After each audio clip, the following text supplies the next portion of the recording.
horse drifted alarmingly in the betting was, fancied in the morning, continued to drift. It was late on the exchanges to lose. It was something you'd see in a Dick Francis novel, Charles Burns. The ground is soft. It's heavy. It's soft on times. It's heavy. Okay. Hello, and a very warm welcome to the Bastards Inquiry. It's Sunday sermon time. This is the bit where we chew the fat and discuss all the hobnobs and bad things that happen in racing all week, and good things as well, and have a bit of fun and crack, which I know a lot of you enjoy. And joining me to chew the fat, as usual, are my two favourite cohorts. Make this show what it is. It's Chris and John. Good evening, chaps. Hello. Bit of a backhanded compliment, isn't it? Yeah. We make the show what it is. Yeah, shit. Not totally shit. Yeah, absolutely, yeah. Not totally shit, of course.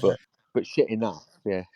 Because let's be fair, I mean, podcasts are shit, aren't they, really? Yeah. Grossly offensive content. That's what we aim for. Yeah. That's Let's be fair, there's a few topics this week we can get stuck into. Might not be a vintage show, but we'll see where it leads us, because this show is not scripted, so unlike some... No shit. So you never know where this ends up. It usually goes down a dark alley somewhere. Yeah. So let's go to the review of the week. And obviously, Cheltenham's Open meeting started on the Friday to Sunday, the 3-day affair. And John, we'll come to Saturday, and we're going to get straight to a point that was made by a lot of our listeners who seem rather incensed by a Billy Coonan on Reason to Return.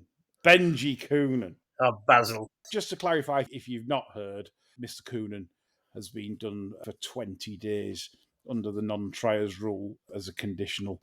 And obviously there was utter outrage. Poor Catherine Fry, that was her nap of the weekend. He didn't get the best of rides, John. He could have been a tad more positive, shall we say. Yeah. He seemed to be observing the race rather than riding in it. Like Patrick Moore. Like, yeah. He was sort of keeping his distance but having a good look. You're walking down the street and a fight breaks out, you know. You don't get too close. You don't want to get involved. But, you'll size everybody up and see who you think might win. So, I mean, and Chris can join in if he likes on this, because I'm sure he'll have seen it. Are we saying bent here? I mean, people have cast the Chris Poole said it was a lovely Jimmy Linley. The two of you have commented saying complete, not off, etc. So what do you guys think? Was this... I think it was a mixture of overconfidence and fucking stupidity, to be honest. Yeah. That was my gut feeling about it. I just think, he's really fucked up there, you know? I mean, I agree. I think the standard of jockeys generally is so shit, you're not actually sure whether it's corrupt or just incompetence now. That's the thing. You know, I don't think it's easy to draw conclusions because... I don't think he was after stopping it. This is interesting, right? And I expected possibly at least one of you two to say, yeah, it was a bit naughty, a bit crooked. I am in total agreement with you two. Right, this is a lad, and I had to do a bit of work because I'd never heard of him when Catherine put the horse up on Friday's show. None of us had a good debate about what the B stood for, didn't we? No, I did my own research, and I can do a Chris Poole here, and after time, and say I didn't back the horse because he had 4 rides in point-to-points, of which he didn't look very competent. He were on an horse that ran out, an horse that fell. He just didn't look the part there. He's rode one winner under rules, which is on the flat, which was the Jump Jockeys Derby at Epsom.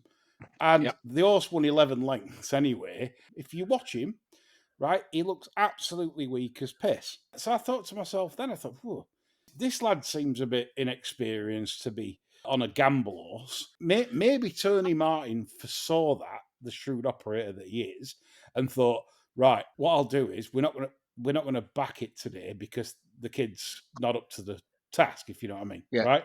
And he'll have told him instructions, get it out of the back and get it travelling, get it seeing its fences, because it's got no experience, or not much experience of fences.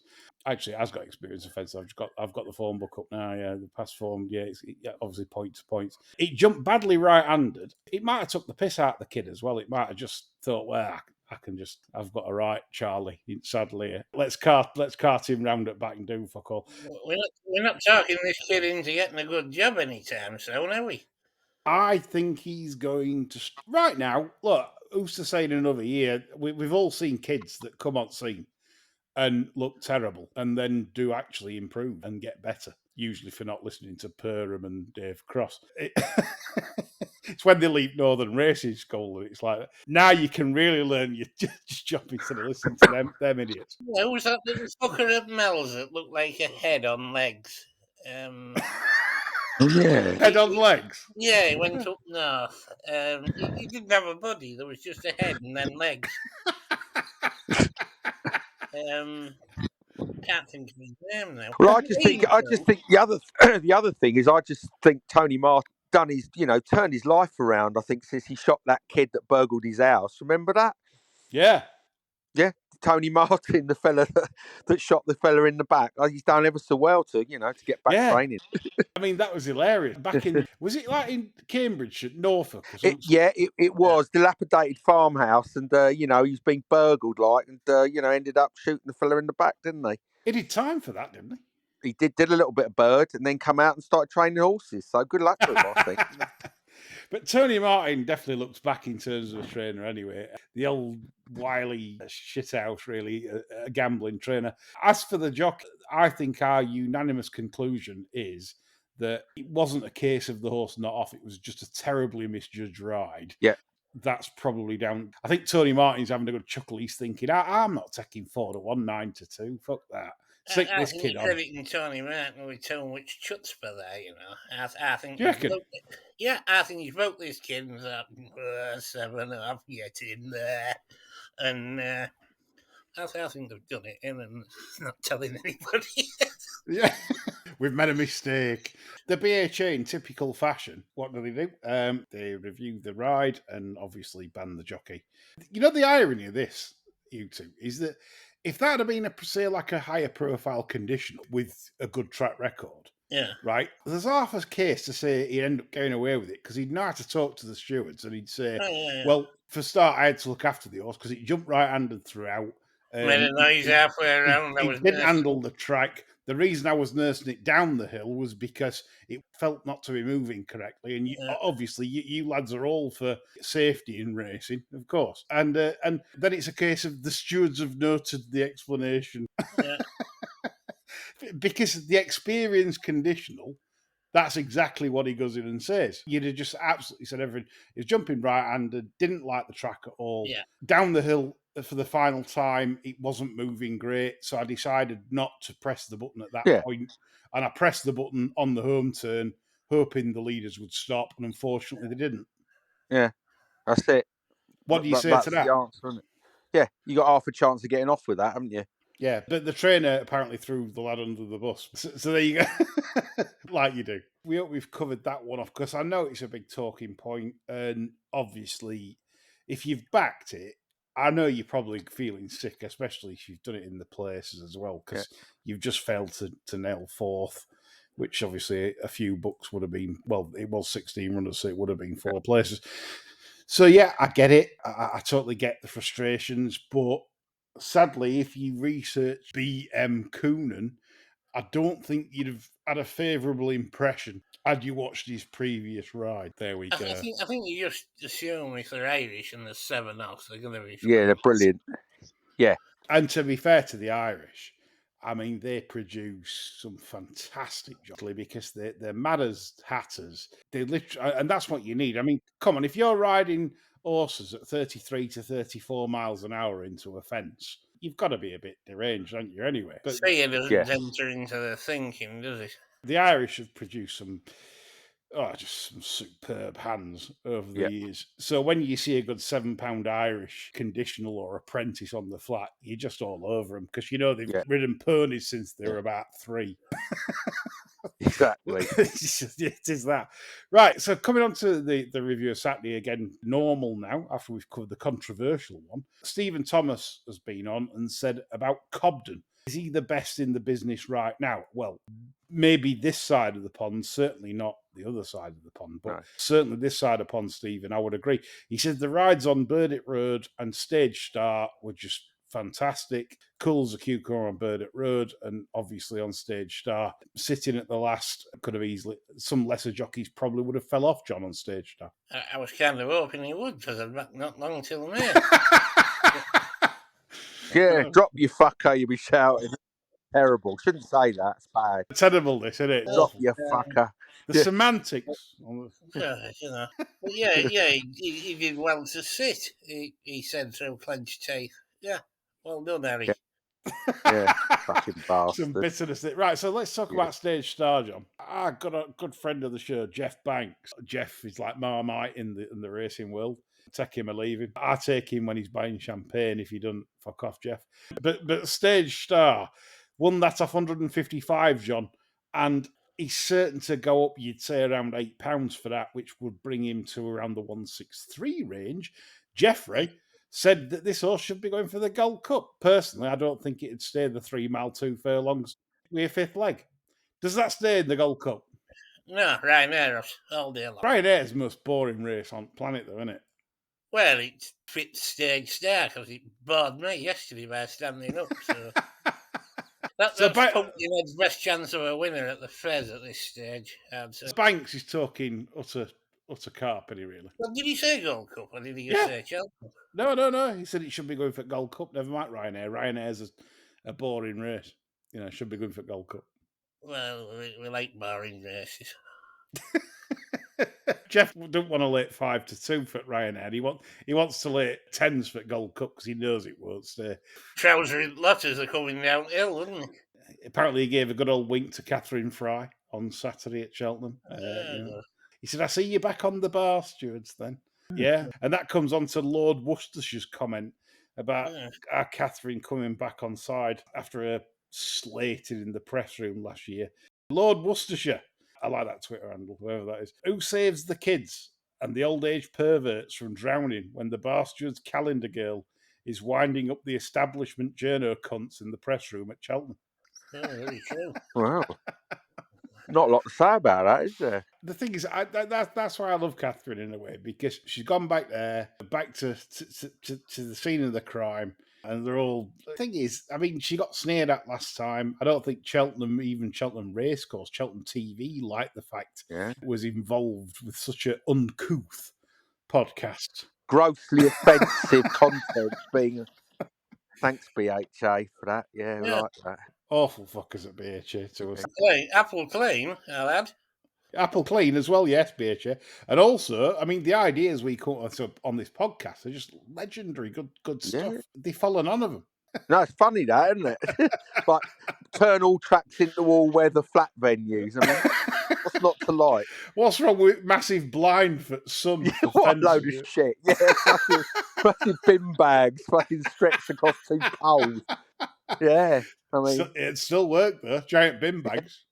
Yeah, except when it's windy. That'll cause a problem, but that's about it. Just use some, like, industrial tape them all together. Mesh. You use mesh in the wind and go through it, wouldn't it?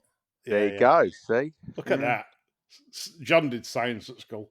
An innovation, this is real innovation. What other ideas? Well, outriders. I mean, come on. I mean, that is a gimme, though, isn't it? An outrider.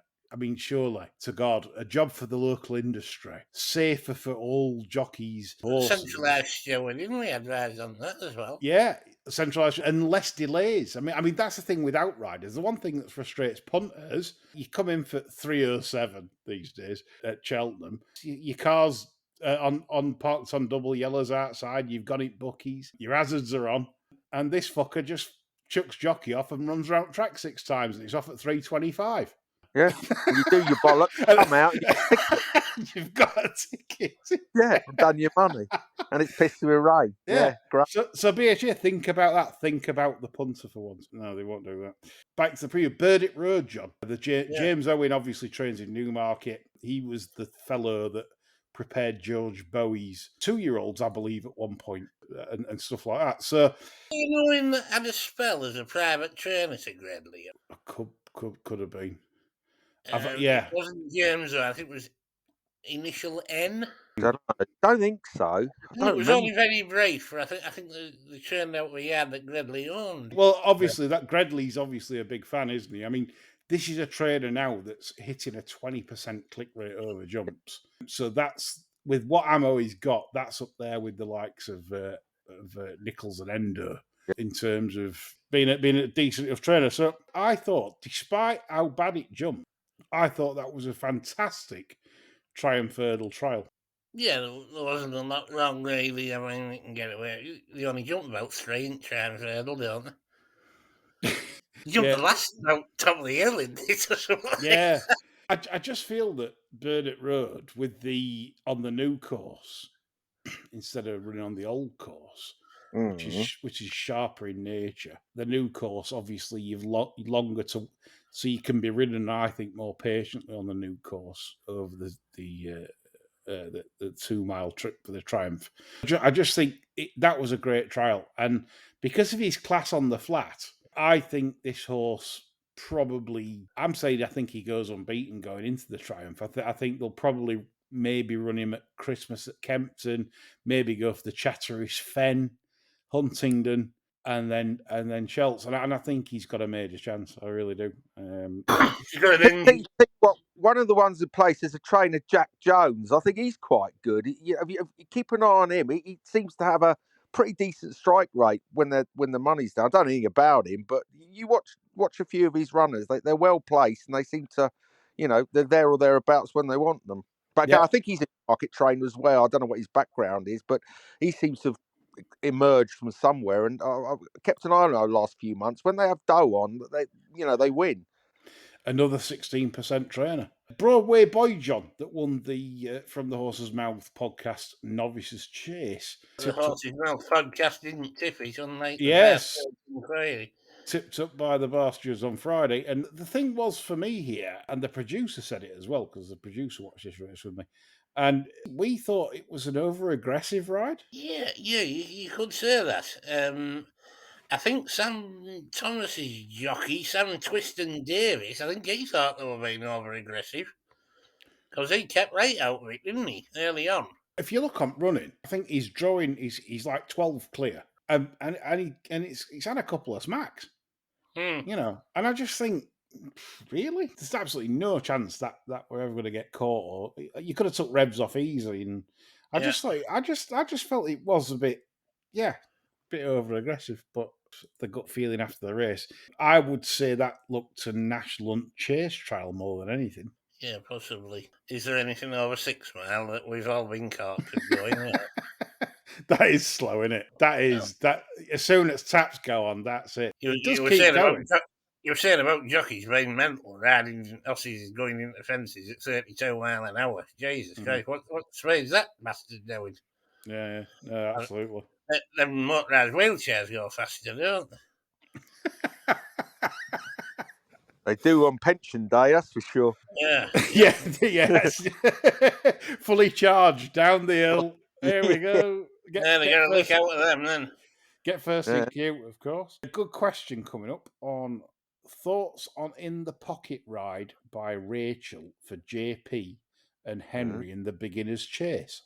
And he said this was a non-jigger, in his opinion, when second to Facile Vega. He says, not a word said because of Jockey and Owner. Well, we know this. But then again, you know this also if you back in JP's horses. They all have targets. And unfortunately, I do think Rachel was quite soft on it. And you could see that it was one of those, well, if you win, you win.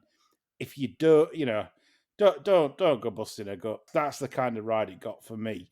The one to take out the race, and if we are doing Jimmy Lindley's for National Hunt, was Spillane's Tower, the fourth horse in the second colours of JP's.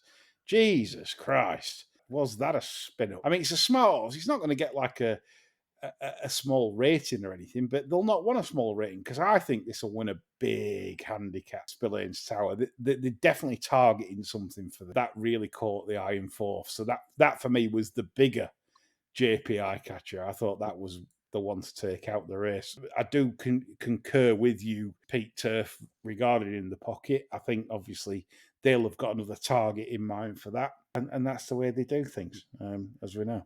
We come to today, the Sunday, and John, we've had quite a few comments on this. What do we think to the fact that Gordon had 15 of the 22 runners in the Tri-Town?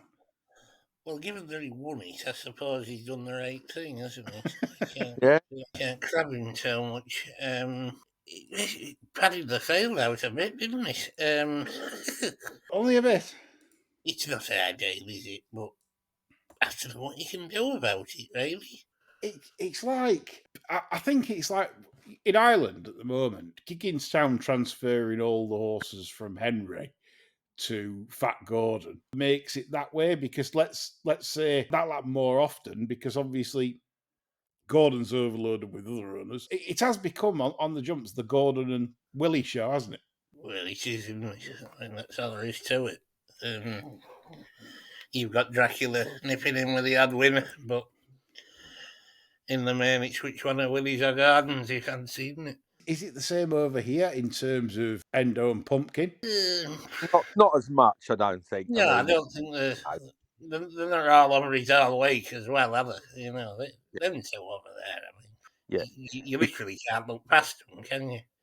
No. It seems like every Irish maiden hurdle at the Premier tracks, it's Willie's got the Vav and Gordon's second in. And that's it. Yeah. And it's Eddie Price the rest. But whether that's good for the game, don't know. Obviously, the two can train, the two get the juice. So does Gavin Cromwell.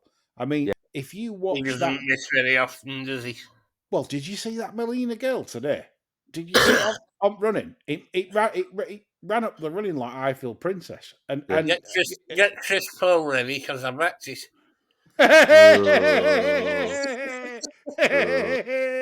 Trumpets, obviously, and I watched it after the line. Bit of Mad Eye as well. It had got. I think that had some smelling salts. Where that powered clear. I mean, betting indicate if it was in prime condition, didn't it? Yeah, well bet, wasn't it? Really well. Yeah. I suppose you could half make a case for it on a run back in December. My confidence increased when he just sat at the back on the inside and he didn't seem to give a flying fuck what was happening in the race. No. That was proper carrots. That was immense carrots, that one. You watch that sprint up the run and it was like, phew. Cloudy Glen literally has run its race. I'm not saying Cloudy Glen's that well handicapped, because obviously that's come up the ladder, but that's got a very good record fresh, and it jumped like a stag in front. It did everything right, didn't do a thing wrong, and still got pummeled. Well, I bet like Cloudy Glen, so that that was inevitable, wasn't it? You know, it's going to get fucked, isn't it? You had it each way, Chris, didn't you? I did, but you just think, oh, another. You knew what was going to happen, and the winner, galloped all over it, didn't it? So look at this, Chris Paul, the Dukes and Handicap Chase today. We had the forecast. Got the lot. Nauseating fuckers. Right, going on to the Slur Chase, the 4-runner race. John, were you impressed with John Bon? I don't think you could fail to be impressed by the winner. How much of Edward Stone's left, I don't know, because he never even gave the horse a slap till just going to the last when the race was already over. So he maybe knew he was hanging on to Nout anyway. Yeah. And he could have beaten two horses that's really on the way down there. He can only beat them, can't he? So it is a difficult one, I accept, to evaluate in terms of if that's the real Edward Stone or somewhere near it, then it's a very impressive performance. And then you're talking a serious champion stakes contender. I'm like 70-30 towards Edward Stone being Donald Duck. Yeah. It's one of them, innit? I can understand people saying John Bon's improved, probably another year and it's back stronger, could make into a real good. Ken Pitson said the favourite looked really well in that race, so that was Ken's had his 90-40. Easy game. Yeah. Well done, Ken. And then ask his punters for 100 each for Yeah. days service. Finding those dark ones every day, yeah. Yeah, dark horses. Yeah. 94 on. I think that more or less sums up weekend, really. There's the bits and bobs others, but we've gone through the main sort of talking points. Come on to some issues in the industry at the moment. Samuel the Cat's been on, and he said about no mention of Mick Appleby, assistant, for mistreating a horse. Apparently, he lost his temper with a horse. It was a 12. We've all done it. Yeah, but John did when Sublimity took a chunk out of him. I think there was some F and Jeffs. Lost me temper by fainting in front of it. Spoiling yourself, yeah. Yeah. Listeners, don't take the piss there, because how many champion hurdlers have you been bitten by? Yeah. How many horses have you punched shit out of? That's what I want to know, yeah. Yeah. It's obviously a bit unsavoury in the case of the assistant trainer to Mick Appleby. Yeah, I get it. I mean, it was hard to find. It wasn't on the Racing Post site, and I had to go to conventional media to find it. It must have gone up on the post eventually. I've seen it on the post. Have you? Yeah, it was. Yeah, it did go up. Yeah, it did go up. Right, they probably hide it though from me. Sugar Ray Appleby, yeah. It was. Yeah, they've checked my account. Lee Keys, oh no, that's that cunt, those bastards. Fucking hide that article from him. We don't want that. From the description of the injuries, he sounds like he's proper ragged it with the reins and that, doesn't he? Yeah.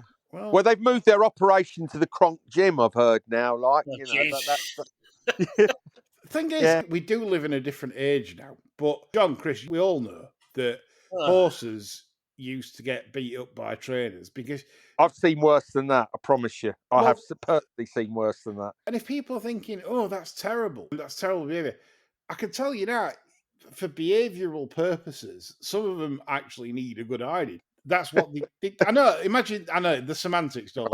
It sounds terrible what I'm saying. Yeah, but that was the done thing, because some horses just would not cooperate in any shape or form and would be nasty shithouses and want to kick the living hell out of you in the stable box. So sometimes tough love was the best love, if you know what I mean. Yeah. You could transform horses with a good hiding, as if to say, "I'm boss, not you." This isn't sounding good. No, it's awful. But I'm only saying what used to go off. Absolutely, yeah. It was quite common, and probably still goes on. You know, I guess that you know, people do lose their rag and do things that they absolutely regret, which his character seems to, you know, be very contrite about it. But don't look good, does it? No, don't look good. Not in modern society, but as I've said, I'm talking. Mick Appleby must have done a fairly progressive setup, because it was a member of staff that reported it. All right. Grass. You know, I mean, it must be a reasonable setup when somebody's comfortable enough to do that. Yeah. Most yards, you'd be shitting yourself over dubbing the trainer's partner in, wouldn't you? Yeah, that's yeah. I mean, that is and that's not that's quite surprising. I mean, fair play to the kid that's flagged it up. Yeah. I guess. Yeah. Coming on to another topic. That's unsavoury business there for Mick Appleby's job. But consolation for Mick Appleby is that he won the Italian St. Ledger job. What? Yes. Sponsored by Dolmio. Mick Appleby's won the Italian St. Ledger with one of your favourites. And I don't think you'll be able to believe this when I tell you. No. It's Roberto Escobar. Good God's sake. Do you know how much they paid for it? Probably not a lot. 40,000. Wow, that's cheap. I thought 75 to 80. He's won the Italian St. Ledger by 8.5 lengths. Good grief. It looks like Mick, give credit to Mick. I mean, he's got big evs, and he seems to rejuvenate good horses from other yards. He seems to like get he can them. turn out, doesn't he, really? He's obviously got possibly next year's world's best sprinter. He's got a horse that could be globe-trotting to win big stain pots in Germany, France, Italy, that kind of thing. So he might not scold the fucker yet. Well, this is it. So Roberto Escobar says as a classic winner. John, obviously a former Ebo bet for John, is now with Mick, and who knows? Will it come back to these shows for a campaign, or will it be campaigned on the continent next year for maybe easier pickings? We don't know, but Roberto Escobar, an interesting purchase for 40k. You can pay 40k for a 2-year-old that's totally shit. Can't you? Yeah, you can. Yeah. Must have an issue, because 40 grand for an horse rated triple figures. So it's obviously got issues, but... How old is it? 6? Yes, 6. So it's 7 next year. Have to go straight over fences, won't it? Yeah, official rating 104. Yeah, for 40 grand, you get some fun with that. Yeah. As long as you keep it sound, I would imagine. Just go straight for champion chase. Yeah. Andy Stewart's been on. The Andy Stewart. Well, Heather Club, yeah. What a load of shit that was. Has the mayor, Leonna Mayor, ruined her career with blatant ratty behaviour in the papers? Oh. No. You're a friend of hers, Lee, so you've got to be careful, haven't you? Collaborator that you are. I keep using the word semantics on this show. I don't know why I use certain words, buzzwords. It's like when politicians use the word frictionless for affordability. Yeah. And they say, let me be clear. Let me be clear. That's what they say, politicians. Yeah. When they can't buy some time. Racing punters have nothing to fear. It will be frictionless. The story is, Leonna Mayor, and obviously it's her private life, it's been found out by the tabloids, who have reported that she is dating a former... Stepping out with, as they used to say. Yeah, a former Scottish Rugby Union, British Lions legend, Stuart Hogg. The reason why this has caused a bit of furore is because Stuart Hogg has left his wife with 3 kids, and the 4th, which was only... I would suggest the furore is directed at Stuart Hogg. Last time I looked, Leonna Mayor was single, not aware she has any kids. Yeah. Why is it any of her problem? Home wrecker, John. That's what it is. Home wrecker. But that's what they do, you see. I haven't spoke to Leonna since this story broke, so I can't enlighten anyone. And it's frankly, it's her business in terms of what they're... I mean, she'll know... I mean, it's like everything with these stories. The tabloids like to make it sound like she's wrecked the entire home. Has she? I don't know. I don't know. I don't know if that's it. That's the point. Probably. I'm guessing the wife isn't that chuffed, I suppose. So probably, I think she has. Or her husband has, certainly. As I've said, the semantics to anyone reading into it doesn't look good because naturally these things are sort of, oh, well, none of you thought about the kids. Like up for her, but under no rule whatsoever is this any of this her fault. Yeah, and men are sympathetically painted, aren't they? There's a lot of shit gets put to women in these situations where the bloke has got a family or whatever, a wife, and he's the one that fucks off. If you want to be having a pop at anybody, you have a pop at the bloke. The lass has done fuck all wrong. Nothing. Zero. But I think the tabloids like to paint men as sort of helpless dupes. That they're utterly incapable of resisting, the charms of Miss Mayer. So it's her fault for tempting him. Whereas you say reality, he's made the choice, isn't he? That's it. I sort of agree with all what you're saying. I'm just saying that for her, I don't think. But then that's tabloids, isn't it? They don't go on timing. It's timed badly because obviously she gave birth to the 4th child, I think last week. Fucking terrible timing, isn't it? So again, people do like the old, you home wrecker, you absolute. But then no one has really got any facts to do with any of this, other than a newspaper article which suggests that, or sort of leaning or sort of kind of just steering you in that direction, that she split the family up kind of thing. Yeah. And you don't know that's the case because there's people that's also said on the story that Stuart Hogg formed his wife quite a while ago that it was over. Yeah. So there you go. Look, we're not in presence in receipt of the facts, so I'm not prepared. And people say, "Oh yeah, you cop out." Blah, blah, blah. No. Listen, I'll say what I think when I know the full stuff. When you don't know the full stuff, you tend to look stupid. Never stopped us before, to be honest, has it? Facts. Well, occasionally I get carried away.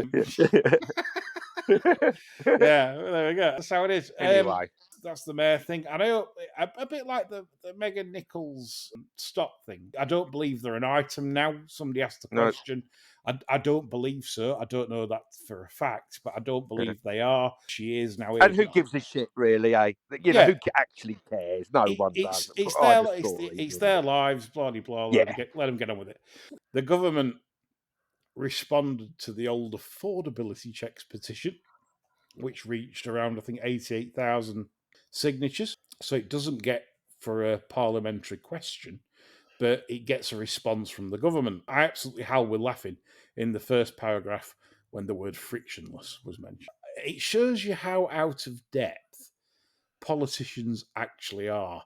And it's not just literally with this subject. I think the current standard of politicians we have are quite appalling. Some with rather disturbed views, some with quite dim views, and this is no different. I mean, anyone can tell you that's within the racing game now that these checks are not frictionless, and that the Gambling Commission is being a bit disingenuous, really, because they distance themselves with these checks that bookmakers are doing, where they're asking you for bank statements to justify you be able to place a bet or afford to place a bet. But yet the Gambling Commission in the early days actually said, and it's on record, that they said that yes, checks should be made. It's actually on record. Everyone's like, there's loads of gaslighting here. There's loads of hiding behind dodgy stats. I mean, let's be fair, chaps. Everything we do in society now, we're ruled by dodgy numbers, aren't we? Yeah. Everything. Yeah. It could be anything. They'll say, this is good for you. Why is it good for you? Well, scientists say that you're going to be 37% more likely to be better off if you eat this kind of food than this kind of food. We're ruled by dodgy, very, very dodgy numbers. I think this affordability check thing, the petition, chaps, it's done no good, has it? No. Waste of time. John? Racing's missed a bit of a trick here with last week's cabinet race shuffle. They're already aware of Esther McVile. They've treated her and husband Phil Davis to plenty of hostility on the tracks. Now she's been made the Minister for Common Sense without portfolio. They should have been courting the shit out of her. They know she's susceptible to a bug. Yeah. And it would be a quick, easy win for dear, darling Esther to get this quashed. And they should be in a dark room with her with brown envelopes. And they could stop this. But they won't. No, they won't. They won't. They actually won't. Affordability, nothing changed really at the moment. Still heading for oblivion, courtesy of Big Corp. And that's who you should direct your anger to also, as well as Andrew John Rhodes at the Gambling Commission, because I'm afraid the Big Corp want this. As we've said in previous shows, nothing changes. And they want the data. It's valuable. It's valuable to them. They have become data miners and blogger recruiters to get the old £10 brigade in. I thought we'd get a question about Blogger this week, joining William Hill. Yes. Yeah, I'm astonished we haven't, actually. I'm astonished. I thought that definitely someone would flag that up. Yeah. What's he done? William Hill now employs him as a racing ambassador, John, and pundit. Along with a couple of other people, isn't it? It's Kate Treacy and... The William Hill stable is Kate Treacy, Leonna Mayer, Tony McCoy and Barry Garrity. Yeah. Wow. Fuck me. That's a hell of a combination. Right there. But is that a sign of the times then? What we've said about affordability and why that a lot of the what I call proper gamblers, the guys that make and girls that make the money, the ones that enjoy some large bets and are not profitable to Big Corp, have been basically got rid of, because employing people like Blogger, who, by the way, the mainstream TV have steered a big wide berth of Blogger for a while now. And I think this lads, £10 bet builder, I just think that's your ideal man, though, to promote it, isn't it? You get plenty of fabs in the books for a morning. Some of his race course videos and stuff are really quite good for racing. My assessment of bloggers like content, some of it is really quite good. But again, have you seen how every sort of pundit goes down the same line, which is getting paid by a big bookmaker? Yeah. And they've got them all. And that's been the strategy of Big Corp. They just employ literally every big media pundit that's got lots of followers on social media.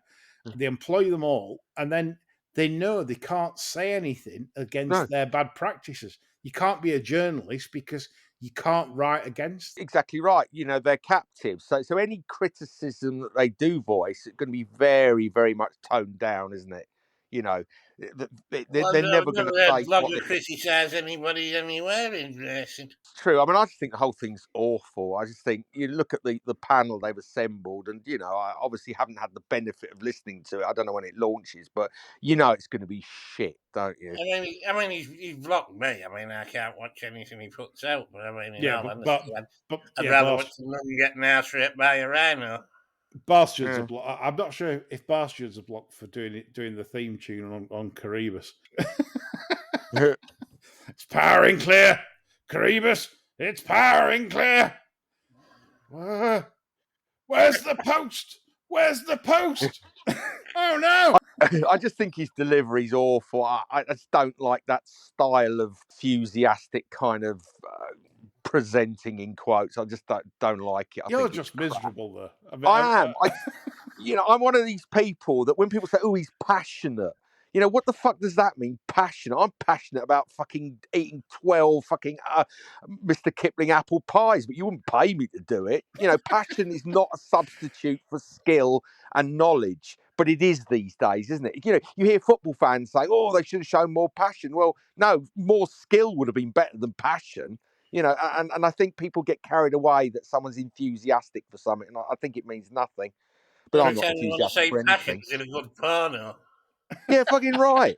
Yeah, really go to it.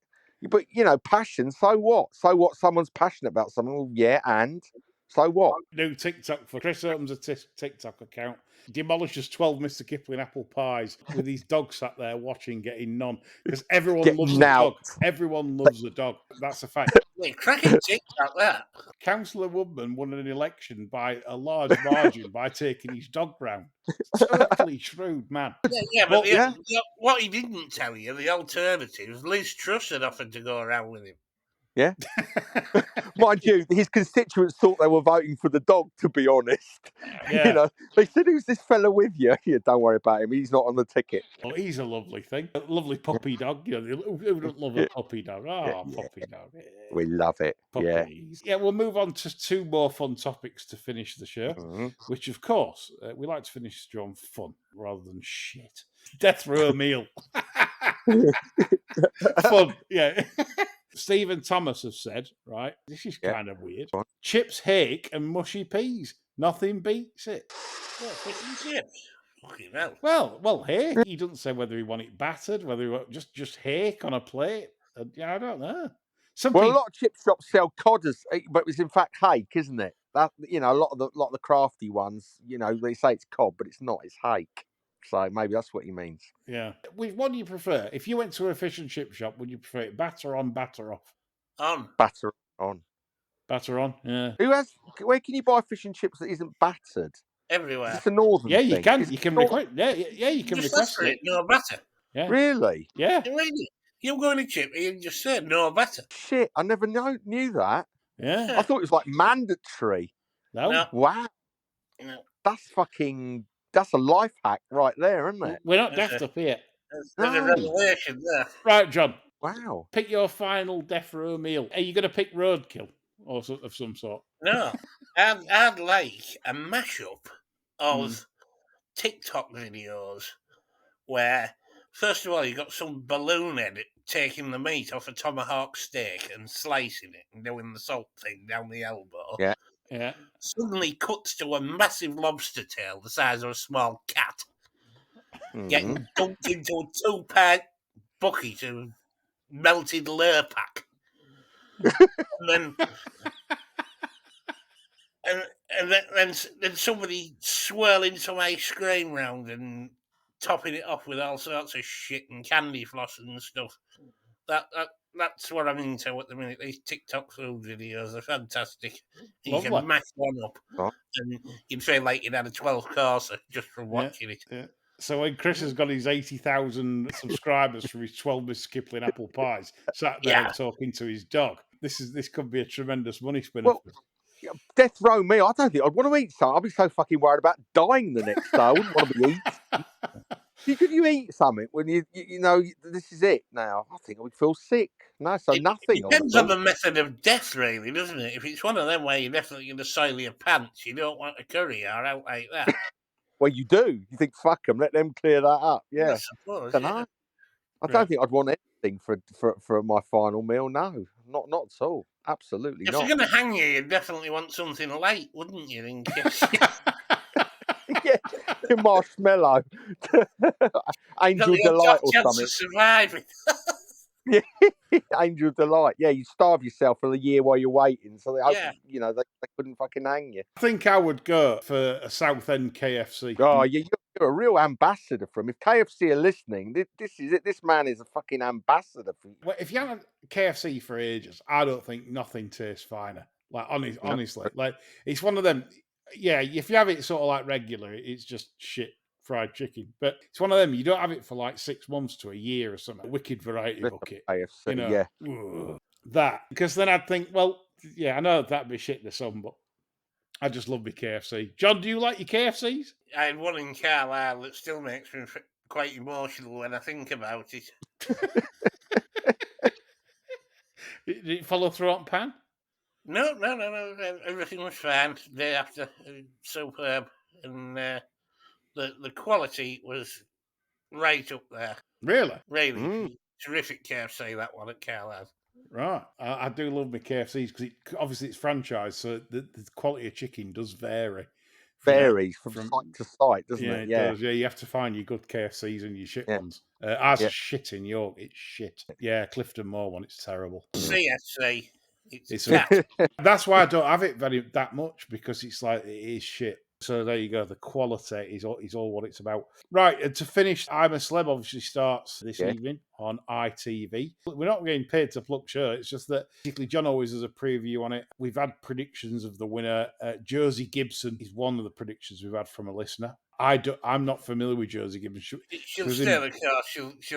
She'll lurk in the background quite a bit, so she'll stay the course. I think she might even be there on final night. Yeah, good money for Farage, John. Nige. Yeah. Yeah, well, there's always been good money for Farage without hasn't there, you know? Whatever he turns his hand to, there's good money for Farage, but very little money for everybody else that suffers the consequences of the shit Farage turns out. 1.5 million they paid for him to go in the show. Really? Yeah. Shit. If they paid him that and he had to stay there, that'd be fantastic. Yeah.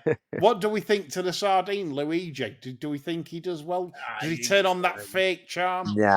He'll just get on everybody's tips and start talking about his dad's fucking up in the 76 derby. Like, that's all he does all the time. Yeah.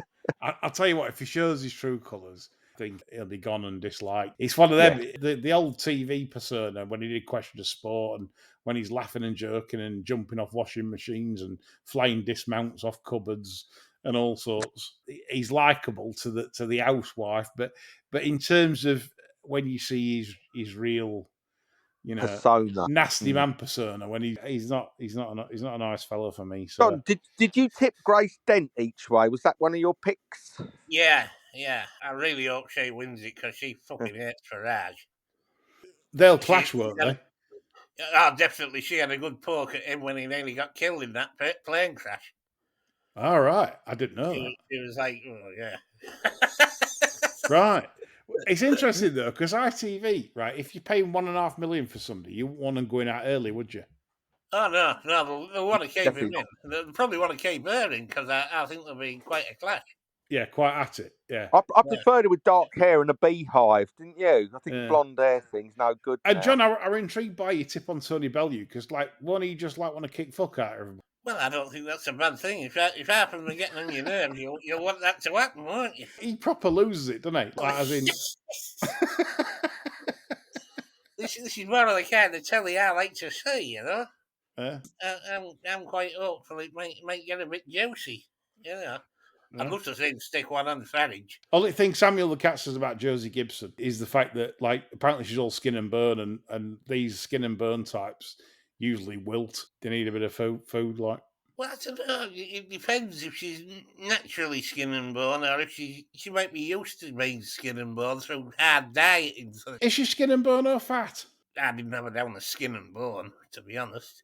But I've read it wrong. Yeah, so I don't know. I don't watch it, especially this morning and all that shit. It's the lack of food that Samuel the cat's on about in terms of. She's a bit of a chubster, is she? Yeah, as in fucking hell, she'd be like wanting to fucking eat a bed and things like that, you know. So yeah, she might not survive. She'll be out quick. She'll be out quick. She'll do something to get herself slung out. Indeed. So go and have a burger. Yes, one of big burgers and champagne. Right. Enjoyed it tonight. That's all from me, John and Chris. Better than Nick looked this. We're not totally shit, so keep listening and keep subscribing on YouTube. And make sure, if you haven't already signed up for Patreon, we'd appreciate if you do so. It's £7 a month, and you get lots of good, interesting content, as well as extra podcasts from the likes of me, John, Chris, Nick, and whoever wants to do a Midweek Madness show now and again that we put on there. So, that's all from us. Bye for now.